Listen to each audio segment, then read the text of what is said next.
entertainment responsible for perpetuating a rape culture? Yeah, I think the media is responsible for perpetuating a rape culture. And, you know, I mean, it's profitable for the people at the top who run the rape culture, you know, who run it, and, you know, they profit from it, and to say otherwise would be a big fat lie. But so, you know, they don't want any kind of power shifted away from the way they have it set up in a very hierarchical manner with, you know, women's free labor at the bottom, largely slave labor, at the bottom of that big pyramid. You've been a Hollywood insider for so long, yet you've been vocal for so long. I mean, how challenging is it to see your colleagues across Hollywood lacking for the Obama administration when they have so much power and influence that they could single-handedly shape the dialogue when so many people are watching them? Well, I think that, you know, this is a culture of fear, and nobody's more afraid than people in Hollywood. They're afraid that they'll drop out of the top, you know.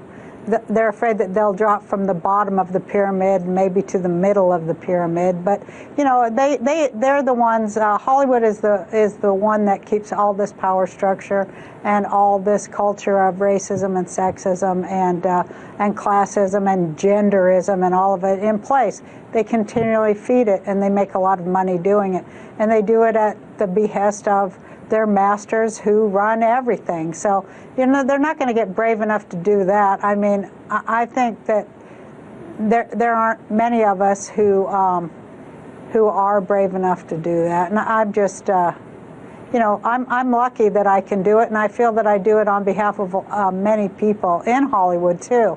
I go to Hollywood parties, or you know, occasionally I go to Oscar parties and things like that, and people, big stars, people will grab me by the arm and take me aside and say, "I just want to thank you for the things you say." And it blows my mind, but that's the culture. It's a culture of fear for sure. You know, and it's a big culture of mind control too. MK Ultra mind control rules in Hollywood. If you don't know, Google that and look into it.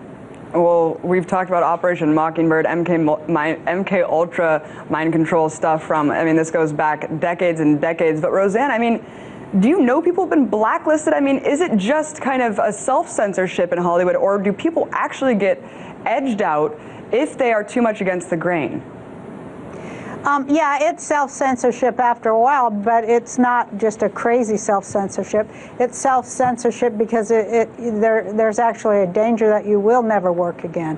And people know it. Everybody has friends that it happened to, that maybe you said too much, or maybe you were too vocal on unpopular issues. And it's funny because it doesn't matter if 2 years later, I find this a lot, that 2 years later those unpopular issues become very mainstream. They still don't forgive the first person who does it. And that's kind of been my story there. When you're first, you're you know, going to be vilified, despite the fact that 2 years later everybody's saying what you said. You're still going to be vilified because you dared. And you know, like they say, the Chinese, you know, the Chinese have a myth or a saying that says the nail that stands up is hammered down, and that's how it is here and everywhere in the world. Right. You know, you don't really want to put yourself at odds with people who decide your future and pay, you know, for your work. But sometimes you have to. And I was very lucky that I had a successful show that made me a lot of money, and so that I can do that. And I feel that I owe that to the people I came from, to say those things that maybe they can't say because they're afraid they'll be fired, or they're afraid even that they'll be put in jail or whatever. I'm going to do it because why not?